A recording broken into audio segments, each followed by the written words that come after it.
Hello dear students, welcome to digital learning platform of Winsome International School. Today we are going to start class 7th Geography, chapter number 1st. The name of chapter is Environment. Environment क्या होता है? इसको start करने से पहले मैं आपको एक छोटी सी स्टोरी सुनाता हूँ. फ्रेंड है कुछ जिनका नाम है टप्पू, गोगी, गोली और सोनू. 4 फ्रेंड है. 4 में से जो एक फ्रेंड है, मतलब सारे के सारे छुट्टियों के बाद, हॉलीडेज के बाद स्कूल जा रहे होते हैं. तब उनमें से एक देखता है, टप्पू देखता है कि जिस पार्क में वो स्कूल टाइम में खेला करते थे वहां डिगिंग हो रही है, खुदाई हो रही है वहां. और आस पड़ोस में जब पूछा तो बताया कि वहां बिल्डिंग बनने वाली है. तो जब टप्पू ने ये देखा और उसे ये रियलाइज हुआ कि ये एक ऐसा पार्क था, यही इकलौता पार्क था जहां वो स्कूल टाइम में खेला करते थे, और अब यही पार्क होगा जहां बिल्डिंग बन जाएंगी और फिर हम खेलेंगे कहां. तो ऐसे करते उसकी आंखों में आंसू आ गए. और फिर यही बात उसने अपने टीचर को बताई. तो फिर टीचर ने बताया कि जो इन्वायरमेंट है उसमें जो ह्यूमन है वो क्या कर रहा है, मॉडिफिकेशन कर रहा है. तब अचानक से टप्पू के ब्रेन में क्वेश्चन आया कि सर ये इन्वायरमेंट क्या होता है. तो टीचर ने बताया कि जो हमारे सराउंडिंग की जितनी भी चीजें होती हैं वो सब इन्वायरमेंट है. तो फिर गोगी ने पूछा, क्या मैम ये टेबल, ये स्टूल्स, ये बिल्डिंग, क्या ये भी इन्वायरमेंट है? तो टीचर ने कहा हाँ बिल्कुल, ये भी इन्वायरमेंट है. इन्वायरमेंट जो कुछ हमारे आसपास है. अब आप चाहे फॉरेस्ट में हो तो आपका सराउंडिंग एरिया इन्वायरमेंट है, आप चाहे किसी बिल्डिंग में हो, सिटी में हो, जो भी आपके अराउंड थिंग्स है वो सारा आपका इन्वायरमेंट है. अंडरस्टैंड? तो हमने यहां देखा कि जो इन्वायरमेंट है उसका जो बेसिक मीन है वो क्या होता है. अब बात करते हैं इस चैप्टर की. इस चैप्टर के अंदर हम पढ़ेंगे क्या. अंडरस्टैंड? तो पहला इसमें होगा कंपोनेंट्स ऑफ एनवायरनमेंट, कि जो एनवायरनमेंट मिलके बना है, कौन कौन से कंपोनेंट से एनवायरनमेंट जो है वो मिलके बना है. बहुत सारी चीजें हैं. बायोटिक है, अबायोटिक है, साथ में लिथोस्फीयर है, एटमॉस्फेयर है, बायोस्फीयर है. उन सब से मिलकर जो ये कंपोनेंट है सारे किसके, एनवायरनमेंट के हैं. उसको बाद में हम डिफाइन करेंगे, पढ़ेंगे उनमें क्या होता है. अंडरस्टैंड? नेक्स्ट बात करते हैं नेचुरल एनवायरनमेंट. अब हमें पता है कि जो नेचुरल का मीनिंग क्या होता है, जो ऑटोमेटिक, जो पहले से, जिनमें ह्यूमन का कोई भी इंटरफेयर नहीं है, वो सारी चीजें नेचुरल है, जो अपने आप नेचुरली होती है. जैसे कि फॉरेस्ट जो बनते हैं वो ह्यूमन मेड नहीं है, वो अपने आप नेचर ने बनाए हैं. इट मींस कि हम इस टॉपिक के अंदर हम पढ़ेंगे कि जो नेचर, जो एनवायरनमेंट बनाता है वो क्या क्या है और कौन कौन सी चीजें उनके अंदर इंक्लूड है. अंडरस्टैंड? नेक्स्ट है व्हाट इज इकोसिस्टम. अब ये एनवायरनमेंट के अंदर इकोसिस्टम क्या है. हम एनवायरनमेंट में इकोसिस्टम पढ़ते हैं. इस इकोसिस्टम का मीन क्या है? इसका मतलब है डिपेंडेंसी. सिंपल वर्ड में समझना कि हम क्या हैं, हम भी किसी ना किसी पर डिपेंड है. हम अपने नेचर पर डिपेंड है. नेचर में भी बहुत सारी चीजें हैं. हर एक जो लाइफ साइकिल है वो किसी ना किसी पर डिपेंड है. हम जैसे लाइफ साइकिल पढ़ते हैं कि जैसे सिंपली बात करूं मैं कि हमारा जो ह्यूमन बेसिक नीड्स है वो क्या आती है, रोटी, कपड़ा और मकान. तो हम किस पे डिपेंड है, हम उसके लिए नेचर पे डिपेंड है कि रिवर में जो वाटर होगा वो हमारे पीने के काम है, जो एयर हम ब्रीथ करते हैं वो हमारे काम की, और जो लैंड जहां हम रहते हैं वो हमारे काम की है. इट मींस जो ये हमारा पूरा का पूरा जो सिस्टम है इसको हम क्या कहते हैं, इकोसिस्टम कहते हैं. अंडरस्टैंड? ओके. सो नेक्स्ट है ह्यूमन एनवायरनमेंट. अभी जैसे अभी बात कर रहे थे हम कि जब टप्पू रास्ते से जा रहा था उसने देखा कि जिस इकलौते पार्क पर वो खेला करते थे वहां अब बिल्डिंग बनने वाली है. तो जब उसने टीचर से ऐसा कहा तो टीचर ने बताया कि जो ह्यूमन है वो इसको मॉडिफाई कर रहा है. वो कैसे करेगा कि ऐसे लैंड जहां वो खुद की प्राइवेट प्रॉपर्टीज या फिर बिल्डिंग्स बना दे ना. कोई फॉरेस्ट है, उस फॉरेस्ट को काट के वो खुद की फैक्ट्रीज डाल लें. तो ऐसे में बोलते हैं मॉडिफिकेशन, है ना. ह्यूमन ने अपनी बेसिक नीड के लिए और अपनी लाइफ को थोड़ा इजी करने के लिए हर एक बहुत सारी चीजें बनाई हैं. लाइक मोबाइल की बात करें हम, किसके लिए, जो ह्यूमन के फायदे की चीज है, बट उससे भी जो नेचर को हार्म होता है, जो रेडिएशन निकलता है उससे नेचर को हार्म होता है, जो नेचुरल जितने भी एनिमल्स हैं उनको हार्म होता है. पर ये काम किसके आ रहा है, ह्यूमन के काम आ रहा है, कहीं ना कहीं उसको भी हार्म कर रहा है. तो यही मीन हो गया, जो ह्यूमन अपने फायदे के लिए जो मॉडिफिकेशन करें किसके अंदर, इस पूरे के पूरे एनवायरनमेंट के अंदर, वो हम पढ़ेंगे ह्यूमन एनवायरनमेंट में। अंडरस्टैंड? तो आई होप कि आपको ये मीन समझ में आ गया कि इस चैप्टर में हम पढ़ने क्या वाले हैं। अंडरस्टैंड? फर्स्ट ऑफ ऑल बात करते हैं कि व्हाट इज द एनवायरनमेंट। हमें पता है हमारे सराउंडिंग की जितनी भी चीजें हैं वो सारा एनवायरनमेंट है, सबने अभी अभी बताया। अंडरस्टैंड? टप्पू ने बताया, टप्पू के टीचर ने बताया। अब देखो, the environment is our basic life support system. हम इसको ऐसे भी डिफाइन कर सकते हैं, क्या है कि जो ह्यूमन का बेसिक सपोर्ट सिस्टम है वो क्या एनवायरनमेंट है। अब उसके उसके कौन कौन से कंपोनेंट है, जैसे कि द एयर वी ब्रीथ, जो हवा जो हम सांस लेते हैं, हम एक्सेल करते हैं, इनहेल करते हैं, है ना, इनहेल करते हैं हम, एक्सेल करते हैं, वो जो एयर है वो क्या है, पार्ट किसका है, एनवायरनमेंट का है। द लैंड वी लिव, जहां हम रहते हैं वही लैंड किसका पार्ट है, एनवायरनमेंट का पार्ट है। द वाटर वी ड्रिंक, वो किसका पार्ट है, एनवायरनमेंट का है। द फूड वी ईट, वो किसका पार्ट है, एनवायरनमेंट का। ये सारी जो थिंग्स हैं वो आपस में कनेक्टेड है। अंडरस्टैंड? ये जितना भी हम देखेंगे हमें किससे मिल रहा है, हमें एनवायरनमेंट से मिल रहा है, क्योंकि ये सारी चीजें वहीं एग्जिस्ट करती हैं और यही हमारी बेसिक लाइफ जो साइकिल है उसको सरवाइव करने में हेल्प करता है पूरा का पूरा। क्योंकि हमें रहने के लिए क्या चाहिए, लैंड चाहिए, खाने के लिए फूड चाहिए, वाटर चाहिए, एयर चाहिए, ब्रीथ करने के लिए ऑक्सीजन चाहिए हमें। वो किससे मिलता है, हमें सारा का सारा एनवायरनमेंट से मिलता है। यानी जो हमारी डिपेंडेंस है वो किस पर है, एनवायरनमेंट पे है। और एनवायरनमेंट हमसे क्या होप कर रहा है कि हम उसको क्लीन रखें, टाइट एंड क्लीन रखें। तो वही तो हो गया कि जो डिपेंडेंसी है वही कहलाता है इकोसिस्टम। तो हमने क्या समझा, हमने देखा कि जो एनवायरनमेंट का बेसिक मीन है वो क्या होता है और इसमें कौन कौन से जो बेसिक नीड वाले कंपोनेंट है जो ह्यूमन के काम के हैं, है ना, ह्यूमन के लिए बहुत जरूरी है, बेसिक नीड्स है, वो क्या क्या है, वो ये सब। अंडरस्टैंड? अब हमने देखा कि जो एनवायरनमेंट वर्ड है उसका मीन हमने देख लिया, बट कभी सोचा है कि ये जो एनवायरनमेंट वर्ड है ये आया कहां से, कौन सी लैंग्वेज का है? चलो देखते हैं। सो एनवायरनमेंट का हम देखेंगे वर्ड ओरिजिन, कि आखिर इसका ओरिजिन हुआ कहां। तो बात करें, ये एक फ्रेंच वर्ड है, जो पूरा एनवायरनमेंट वर्ड फ्रेंच नहीं है, ये वर्ड है एनवायरनर। क्या है, एनवायरनर या फिर एनवायरनर। ये वर्ड है फ्रेंच का, इसको थोड़ा सा मॉडिफाई करके एनवायरनमेंट बनाया गया है। अब जो फ्रेंच में वर्ड है एनवायरनर, उसका मीनिंग क्या है, उसका मीनिंग है नेबरहुड। क्या मीनिंग है, नेबरहुड। अब नेबरहुड क्या होता है, हमारे आसपास की जितनी भी थिंग्स हैं वो सारी हमारे नेबरहुड में है।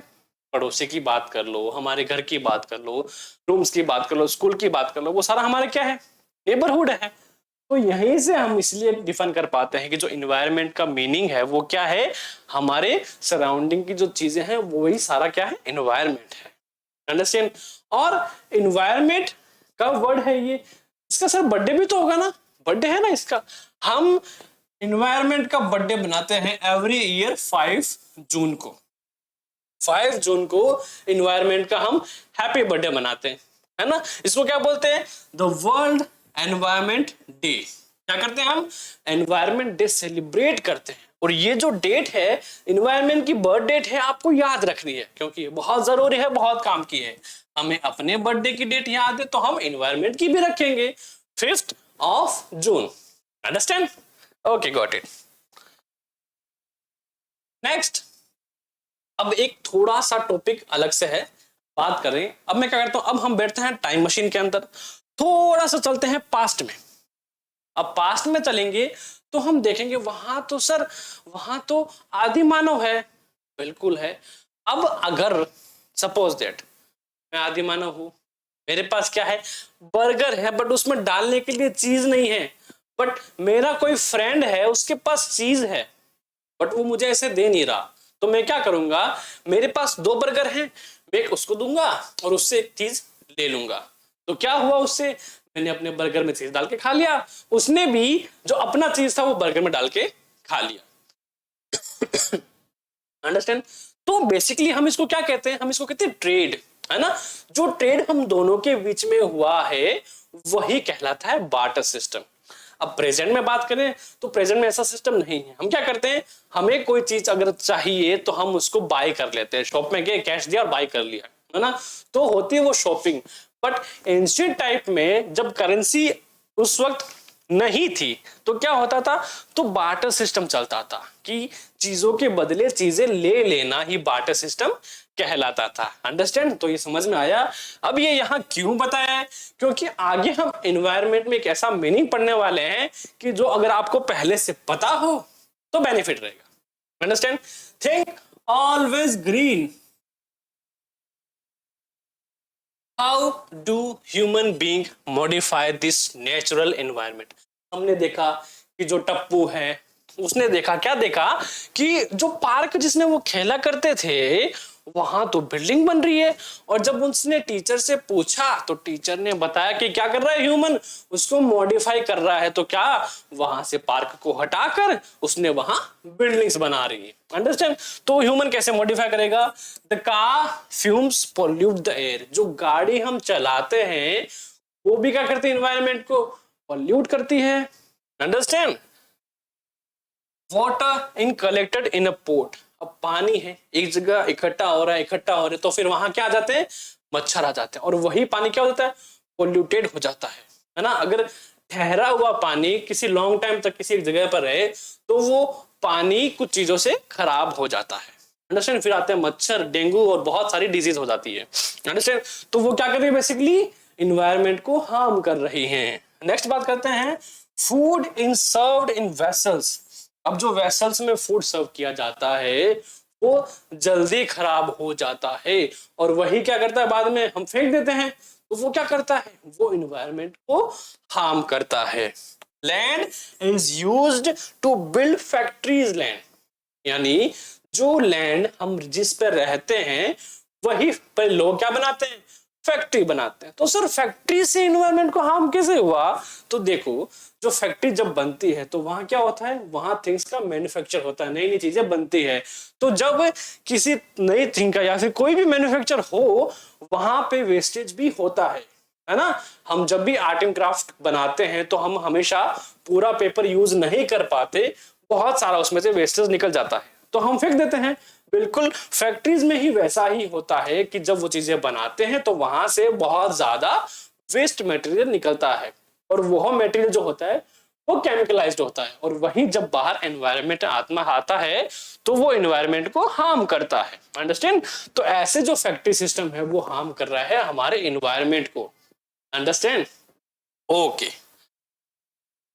सो नेक्स्ट हम देखने वाले कंपोनेंट्स ऑफ एनवायरनमेंट की। हमने देखा एनवायरनमेंट क्या होता है, कैसे जो ह्यूमन है वो एनवायरनमेंट को मॉडिफाई कर रहा है ना। हमने एकदम छोटी छोटी चीजों में देखा।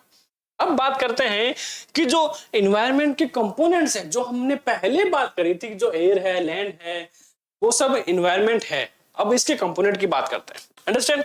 तो देखो, place, people, things and nature that surround any living organism are called environment। फिर से एक नई डेफिनेशन आ गई कि जो प्लेस है, पीपल है, थिंग्स, जो भी हमारे आसपास है वो सारा का सारा क्या है, एनवायरनमेंट। अंडरस्टैंड? ओके, अब हम एनवायरनमेंट को दो कैटेगरीज में डिवाइड करते हैं। पहला कौन सा है, नेचुरल एनवायरनमेंट, और दूसरा ह्यूमन एनवायरनमेंट। अंडरस्टैंड? हमने क्या करा, एनवायरनमेंट को दो पार्ट में डिवाइड कर दिया। पहला नेचुरल, इट मींस जो नेचर हमें देता है वो एनवायरनमेंट, और दूसरा जो ह्यूमन ने बिल्ड किया है वो एनवायरनमेंट। अंडरस्टैंड? और जो नेचुरल एनवायरनमेंट है वो भी दो पार्ट में होता है। एक की बात करें बायोटिक, और सॉरी, एक की बात करें बायोटिक और दूसरे की बात करें अबायोटिक। तो हमने देखा कि सर आपने बताया एनवायरनमेंट क्या होता है, हमारे सराउंडिंग की सारी चीजें क्या होती है, एनवायरनमेंट होती है।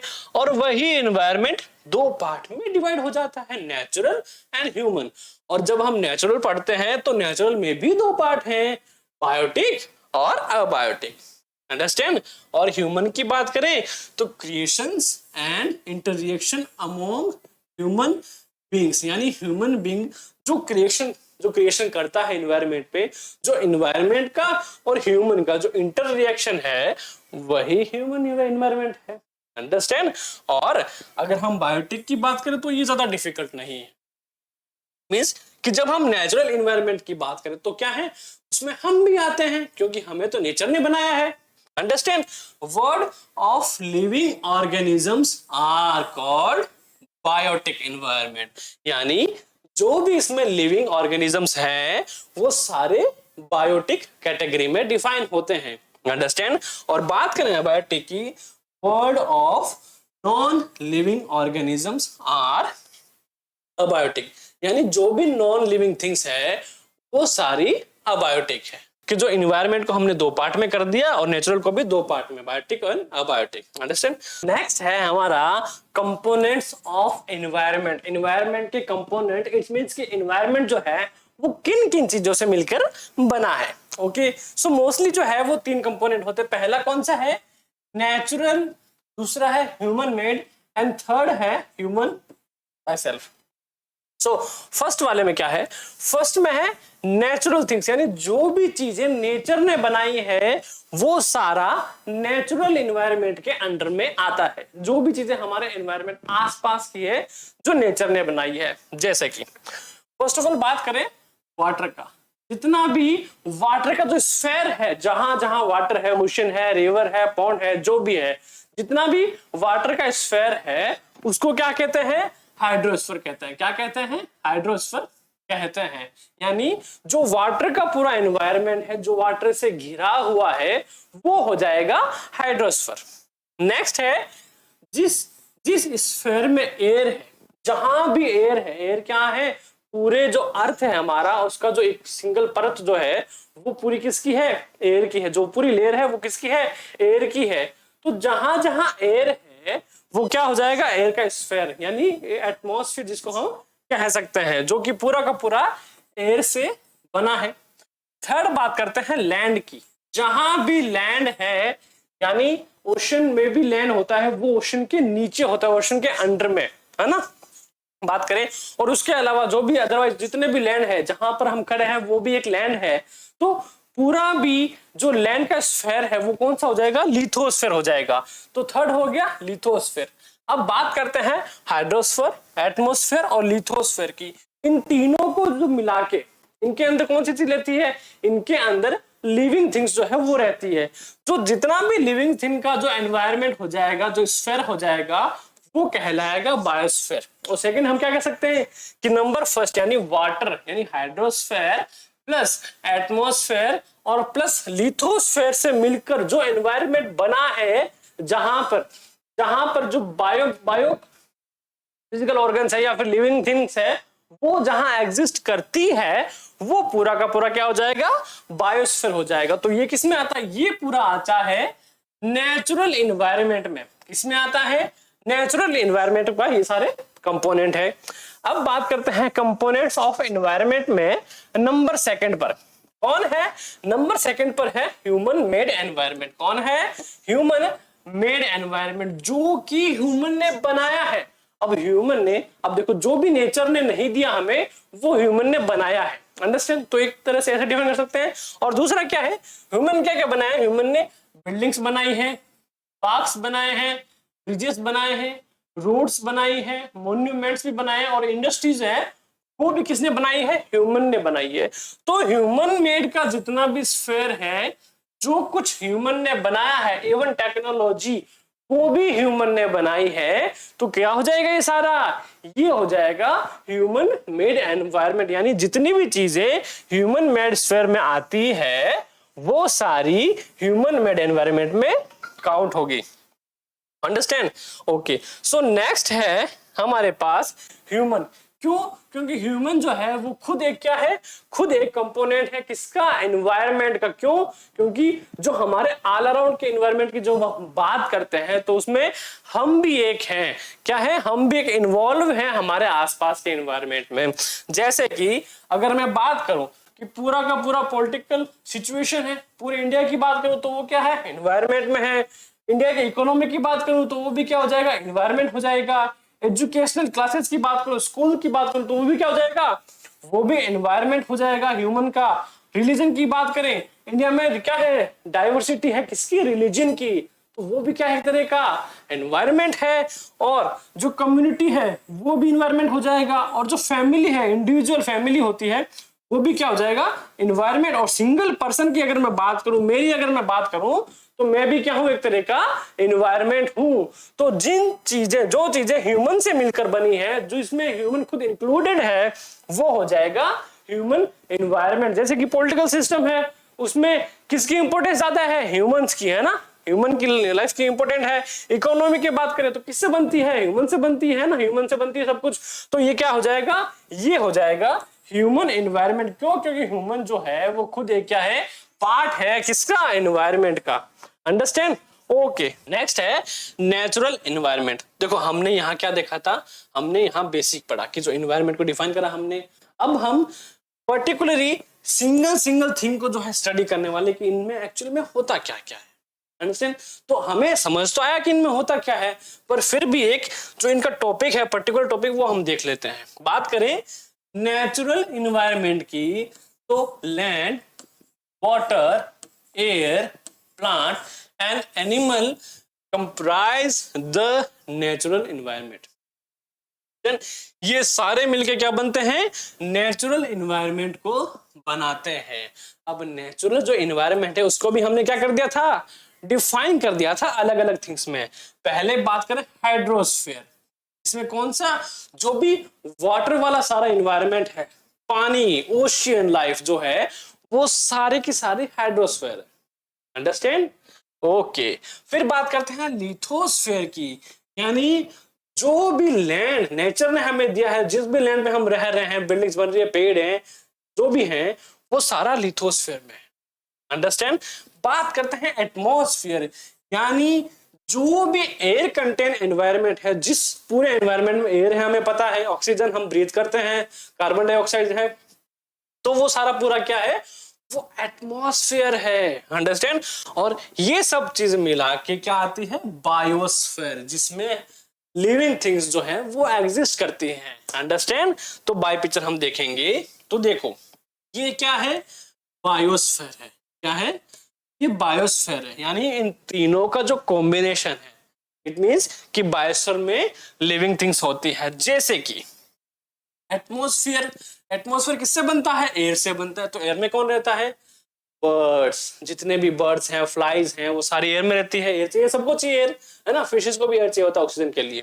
फिर बात करें लिथोस्फेयर, यानी जो अर्थ में जितने भी मिनरल्स होते हैं वो कहाँ होते हैं, अर्थ में होते हैं। हमें चाहिए होते हैं मिनरल्स, फूड में हम मिनरल्स खाते हैं, विटामिन चाहिए होते हैं हमें बॉडी के पावर के लिए, इम्यून सिस्टम को बूस्ट करने के लिए, वर्क करने के लिए, स्टडी करने के लिए हमें पावर सोर्स चाहिए। और वो पावर हमें कहाँ से मिलती है, वो मिलती है हमें विटामिन से, मिनरल्स से। और वो सारे कहाँ से मिलते हैं, जो हम वेजिटेबल्स हम खाते हैं, वो कहाँ से मिलती है, वो हमें अर्थ से मिलती है, यानी लैंड से मिलती है, सॉरी अर्थ से मिलती है। अंडरस्टैंड। तो ये क्या बना, ये लिथोस्फीयर बना। यहाँ भी लिविंग थिंग्स है। बात करें हाइड्रोस्फीयर की, क्या मिलता है, फिशेस मिलती है ना, पानी के अंदर तैरती है, और जो वाटर है वो हमारे पीने के काम आता है।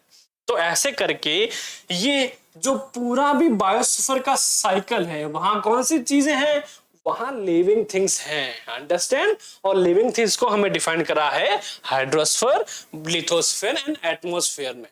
अंडरस्टैंड। ये जो एयर है एटमॉस्फेयर, ये जो लैंड है लिथोस्फीयर, ये जो पानी है पी लिया मैंने वो हाइड्रोस्फीयर। और इन तीनों का जो कॉम्बिनेशन है, जो लिविंग थिंग्स यानी मैं खड़ा हूं, it means biosphere. Understand. Okay, so next पढ़ते हैं लिथोस्फीयर। इट मींस क्या होता है, लैंड, जो अर्थ है उससे जो भी चीजें हमें मिलती है वो सारे लिथोस्फीयर में आती है। जैसे कि solid crust on the earth, top layer of the earth. Understand. यानी जैसे कि बात करूं मैं, ये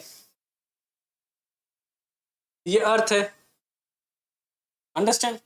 तो ये जो सॉलिड क्रस्ट है अर्थ की, ये कहलाती है लिथोस्फीयर। है ना। अब ये पानी के बाहर भी हो सकती है या पानी के अंदर भी हो सकती है, क्योंकि पानी तो भरा हुआ है, नीचे कहीं ना कहीं तो जमीन होगी ना।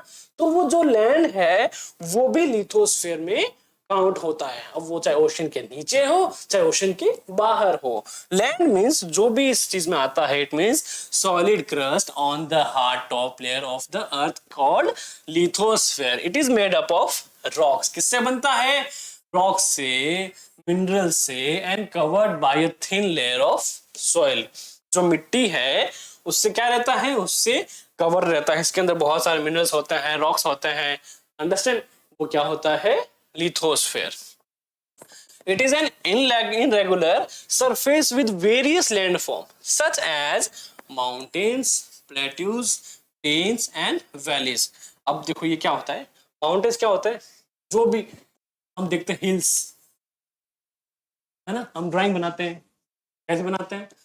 ये सर मैंने हिल बना दी, वहां से जो सन है वो बाहर आएगा, है ना। तो ये क्या हो गया? माउंटेन हो गया। ये भी किसका पार्ट है?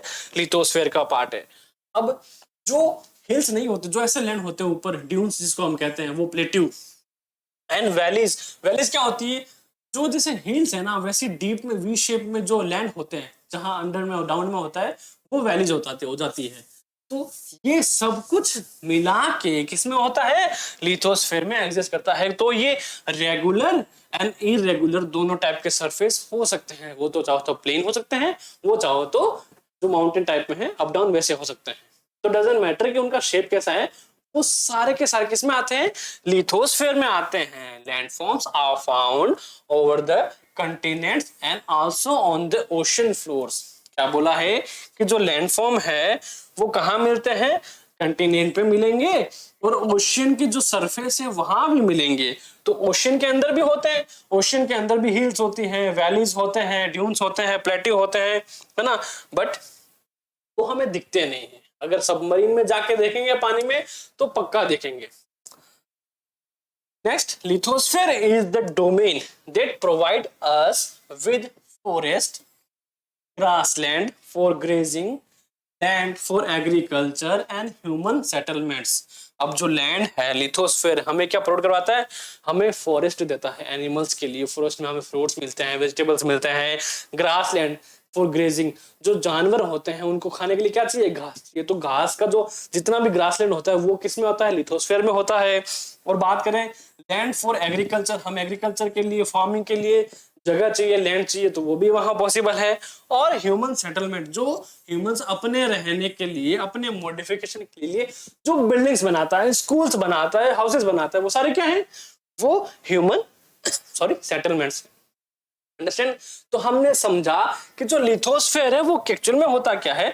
It is also a source of mineral wealth.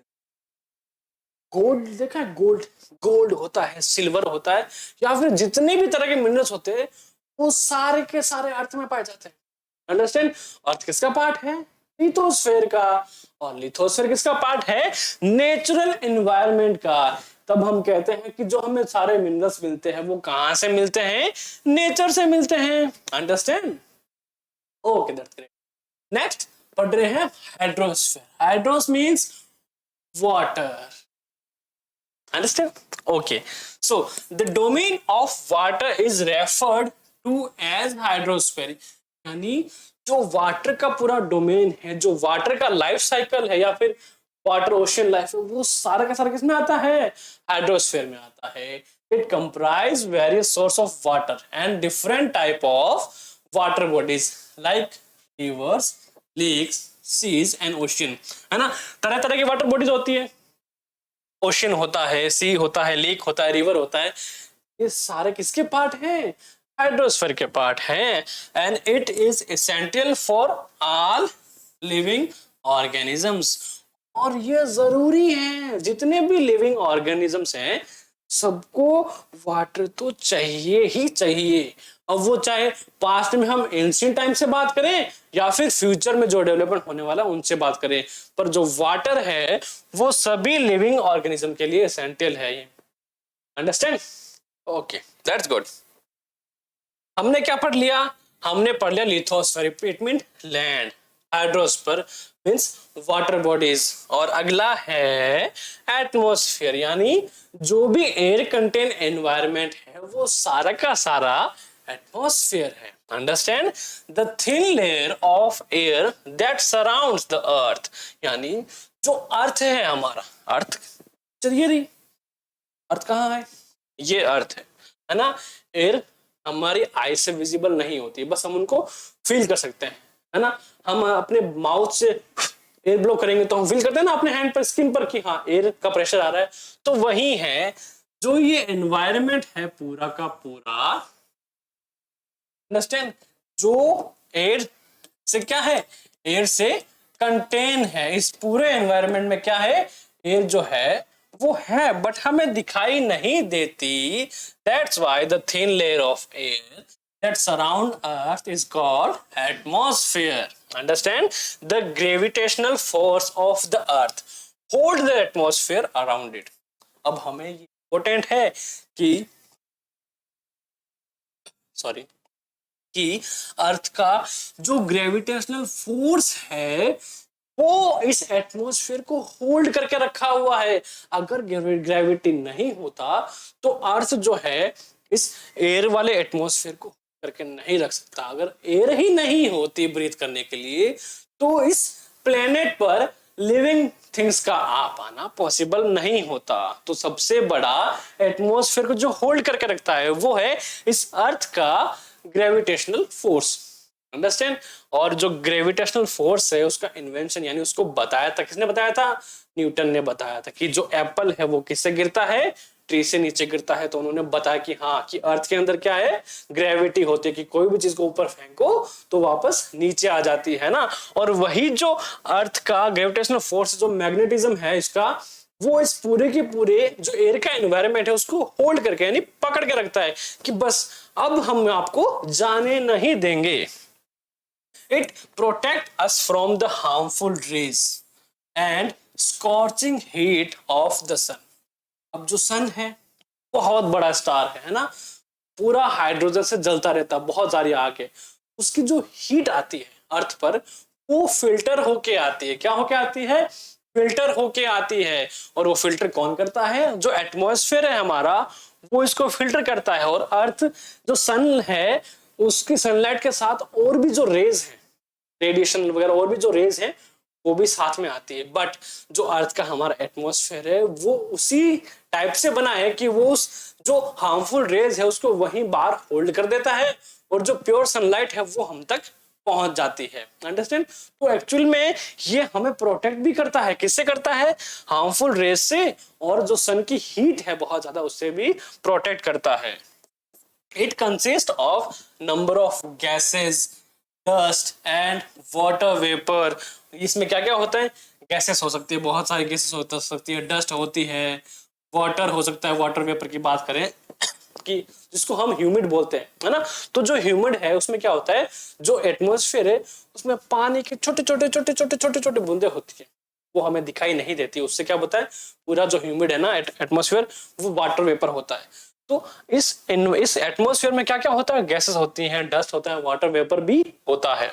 And the changes in the atmosphere produce changes in the weather and climate.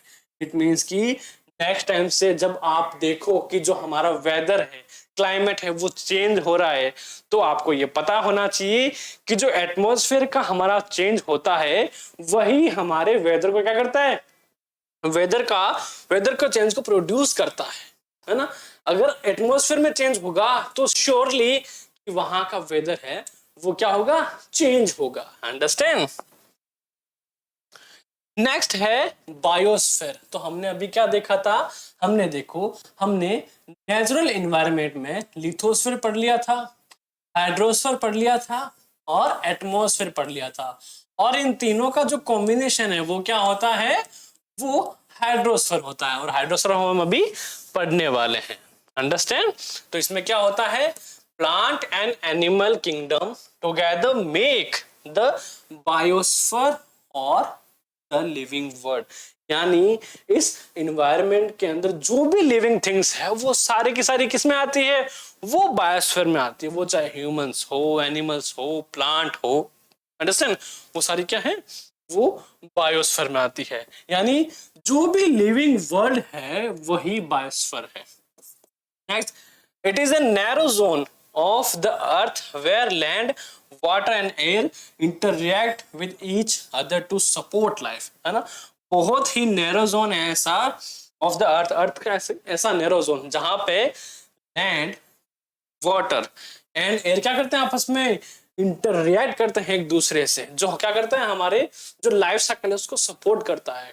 कि जिस जिस लैंड पर हम रह रहे हैं वहां वाटर भी है, वहां एयर भी है, और जो ह्यूमन बेसिक नीड है वो क्या है, रोटी, कपड़ा और मकान। यानी हमें ये सब चीजें चाहिए हमारी बेसिक लाइफ सर्वाइव के लिए, और वही हमें प्रोवाइड कौन कराता है, जो बायोस्फीयर है ये हमें प्रोवाइड करवाता है ना।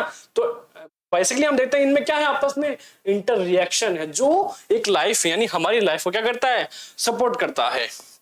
अब हमने देखो, हमने क्या क्या देखा, हमने इसमें देखा कि जो चैप्टर हमने स्टार्ट किया था, हमने कंपोनेंट ऑफ एनवायरनमेंट क्लियर कर लिया, नेचुरल एनवायरनमेंट देख लिया। अब हम पढ़ने वाले हैं इकोसिस्टम जो है वो क्या होता है ना, कि हम कैसे जो इकोसिस्टम को वो डिफाइन करते हैं। All plants, animals and human beings depend on their immediate surrounding. It means क्या है कि हम जो हैं, हम हैं, एनिमल है, और जितने भी लिविंग ऑर्गेनिजम्स है वो जो उनका इमीडिएट सराउंडिंग है उन पे डिपेंड है।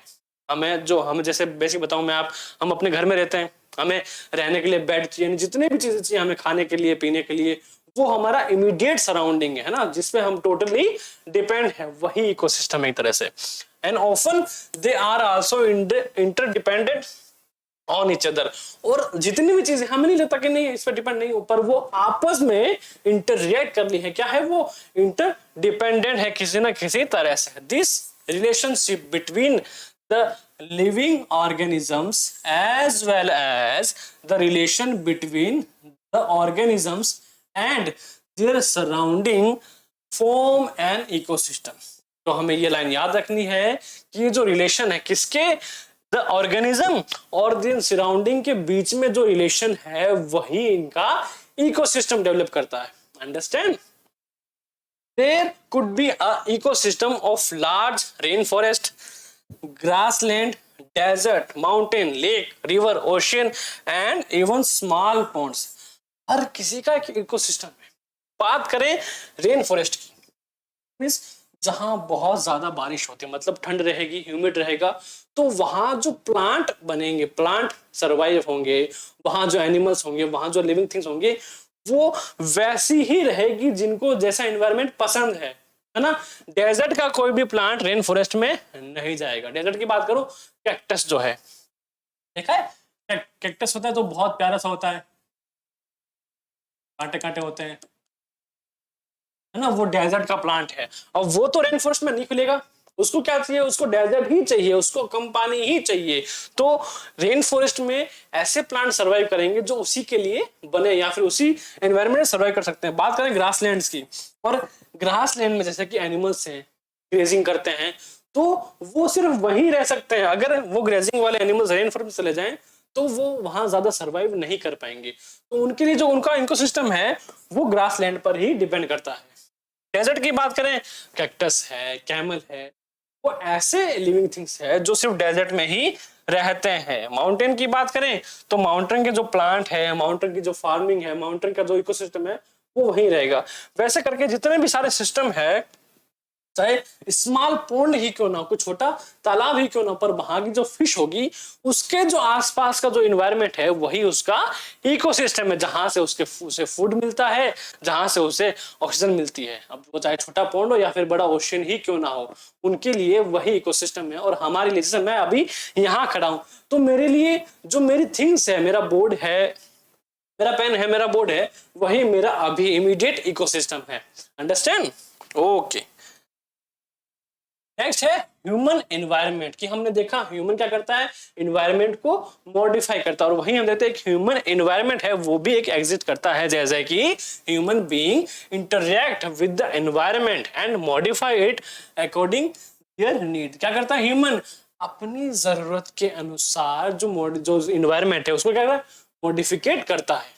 कि अगर मेरे पास एक लैंड है, बहुत बड़ा लैंड है, तो मैं क्या करूंगा, अपनी जरूरत के अनुसार वहां पर एक जो हाउस है, बिल्डिंग जो मुझे बनाना है वो बनाऊंगा, या फिर अगर मुझे गोल्फ खेलने के लिए लैंड चाहिए तो मैं उसके लिए यूज करूंगा। यानी जिस जिस चीज की मुझे नीड है मैं वही करूंगा जो मैं कर सकता हूँ ना, मतलब कि जो इन्वायरमेंट में मॉडिफिकेशन करूंगा मैं अपने आसपास के एरियाज में। Early humans adapted themselves to their natural surroundings. अब बात करें एंशिएंट टाइम की, अर्ली ह्यूमंस, जब इंसान एक, जो कहते हैं ना एनिमल से जब इंसान बन रहा था तो उन्होंने क्या करा, जो जैसा एनवायरनमेंट था उनका उन्होंने वैसा ही एक्सेप्ट करा, उन्होंने मॉडिफिकेशन नहीं करा। उनके लिए सन जो था वो वर्शिप करते, उनके लिए गॉड था। अंडरस्टैंड, वाटर था उनके लिए गॉड था, जो एयर था उनके लिए गॉड था, कि वो उनकी वर्शिप करते थे। क्यों करते थे, क्योंकि वही है जो उनके सरवाइव में हेल्प करता है ना, जो उनका जो लाइफ साइकिल है वो पूरा का पूरा एनवायरनमेंट पे डिपेंड है। तो अर्ली ह्यूमन की बात करें, उन्होंने जैसा एनवायरनमेंट था उन्होंने वैसा अडेप्ट कर लिया था। बट अभी ह्यूमन की बात करें तो वो क्या कहते हैं, अडेप्ट नहीं कर पाता। जैसे कि डेजर्ट की बात करता हूं मैं, है ना, जहां राजस्थान की बात करता हूं, अब यहाँ बहुत ज्यादा गर्मी है। अंडरस्टैंड, तो बेसिकली क्या होता, अगर अर्ली ह्यूमंस होते तो वो यहाँ बहुत कम रहते, नहीं रहते वो यहाँ, सिर्फ गर्मियों में तो बिल्कुल नहीं रहते। बट प्रेजेंट टाइम की क्या बात करते हैं, प्रेजेंट टाइम में लोगों ने घर बना लिए, घर में एसी है ना, अब वो एसी इतना ठंडा रहता है कि गर्मी का पता ही नहीं लगता। तो क्या कर रहा है ह्यूमन, एक तरह से उस एनवायरनमेंट को मॉडिफाई कर रहा है, किसके हिसाब से, अपनी जरूरत के हिसाब से, कि कोई बात नहीं बाहर गर्मी होने दो, बट मैं तो क्या लगाऊंगा, एसी लगाऊंगा, बस ठंडा ठंडा एनवायरनमेंट मेरे लिए होना चाहिए। अंडरस्टैंड, तो यही कर रहा है ह्यूमन, अपने सराउंडिंग को modify. They led a simple life and fulfilled their requirement from the natural around it, है ना। वो क्या करते थे, जो भी उन्हें आसपास जो मिला उन्हीं से वो सरवाइव कर लेते थे। With time needs grew and became more varied. Humans learn new ways to use a change the environment. जैसे जैसे टाइम बीता तो कहता है डेवलपमेंट, जो ब्रेन का डेवलपमेंट स्टार्ट हुआ, लोगों ने इन्वेंशन किए और उन्होंने तरीका ढूंढा, क्या तरीका, चेंजेस करने का, कि अपनी जरूरत के हिसाब से इन्वायरमेंट को वैसा चेंज कर लेना कि जिसमें हम रह सके। अंडरस्टैंड, और उसका रीजन क्या होता है कि एक टाइम ऐसा आता है कि जो नेचर है उसको क्या नहीं कर सकता, उसको सहन नहीं कर पाता, है ना, उसको एक तो बियर नहीं कर पाता। फिर आते हैं अर्थक्वेक वगैरह, और ये जितने भी सिम्टम्स हो रहे हैं, अर्थक्वेक है, डिजास्टर है, फ्लड्स हैं, ये सारे जो ह्यूमन चेंज कर रहा है उसी का रिजल्ट है। अंडरस्टैंड, क्योंकि जो बेसिकली ह्यूमन क्या कर रहा है, जो अर्थ है अपने आप को क्या कर रहा है, बैलेंस कर रहा है। बट अगर एक तरह से जो ह्यूमन वहां से मिनरल्स निकालेगा तो जो बैलेंस है वो नहीं बन पाएगा, और अनबैलेंस होके जो डिजास्टर आते हैं जैसे कि अर्थक्वेक्स है, फ्लड्स हैं, टोर्नेडोज हैं, वो सारे किसकी वजह से आ रहे हैं, एसी सिस्टम की वजह से आ रहे हैं ना। जो अर्थ है उनका जो सोर्स सिस्टम है वो अनबैलेंस हो रहा है। They learn to grow crops, domesticated animals and led a settled life. The wheel was invented, surplus food was produced, the barter system, अब देखो बार्टर सिस्टम की मैं बात कर रहा था, system emerge, trade started and commerce developed. अब बात कर रहे हैं कि जैसे जैसे ह्यूमंस ने ग्रो किया, सीखा, तो उसने क्या बना, क्रॉप करना स्टार्ट करा, डोमेस्टिकेट एनिमल्स, जानवरों को पालना शुरू करा। पहले क्या होते थे, जानवर खुले घूमते थे, अब क्या करते हैं लोग, जानवर को पालते हैं, गाय भैंस पालते हैं, कुत्ते पालते हैं, तो क्या कर रहे हैं, डोमेस्टिकेट कर रहे हैं एनिमल्स को। उसके बाद में and led a settled life, अपनी लाइफ को सेटल करते हैं, भाई हाँ हमें यहाँ रहना है और हमें ये चाहिए। द व्हील वाज इन्वेंटेड, जो व्हील है ट्रेवलिंग करने के लिए जो व्हील इन्वेंटेड हुआ, उसका आज व्हील की बात करें तो उसका इन्वेंशन बहुत मतलब लिमिट जो है वो क्रॉस कर चुका है। इतनी गाड़ियां हो गई है सिटी के अंदर कि वो क्या कर रही है, जो एनवायरनमेंट है उसको पॉल्यूट कर रही है एक तरह से। Understand, surplus food was produce, और जो फूड है आजकल क्या है, जैसे पहले क्या होता था, पहले रॉ फूड था, मतलब जो मछली मिली मुझे वो कच्ची खा लेते थे। अब क्या होता है, अब रेडी टू ईट है, पैकेट फूड है, रेडी है, बस आपको कट करना है और खा लेना है ना, ऐसे फूड है। अब वो क्या करते हैं, उसमें जो न्यूट्रिशन है वो कम होते हैं, केमिकल बहुत ज्यादा होते हैं, वो क्या करते हैं, बॉडी को हार्म करते हैं। अंडरस्टैंड? तो क्या कर रहे हैं, ये जो मॉडिफिकेशन है वापस ये किसको डिस्ट्रॉय कर रहा है, ये ह्यूमन लाइफ को ही डिस्ट्रॉय कर रहा है। और जो बार्टर सिस्टम था, जैसे का जो ट्रेड होता था, थिंग्स का ट्रेड होता था, वो चेंज होके अब बिजनेस में यानी कॉमर्स में जो है कंप्लीट कन्वर्ट हो चुका है।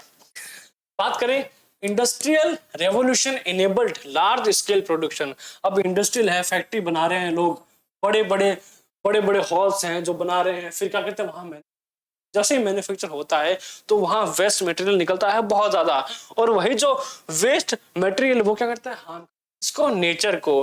Transportation became faster and the information revolution made communication easier and speedy across the world.